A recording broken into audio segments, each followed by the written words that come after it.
we explain the history of Juneteenth.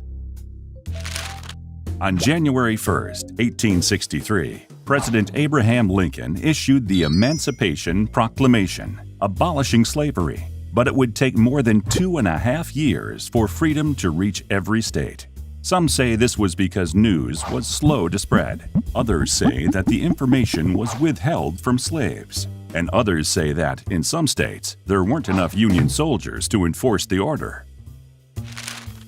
Finally, on June 19, 1865, Major General Gordon Granger arrived in Galveston, Texas, and announced that the Civil War had ended, and the more than 250,000 remaining enslaved people were now free, resulting in massive celebrations.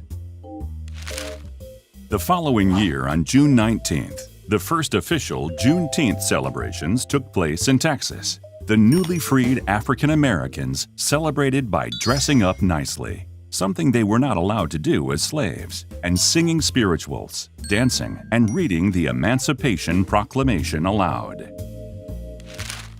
Even though African Americans did not receive the same liberties as others, they and their descendants continued the celebration every year.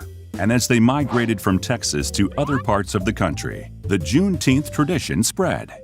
Within a few years, it became an annual tradition in many states. Finally, in 1980, Texas declared Juneteenth a state holiday, with 46 more states soon to follow their lead.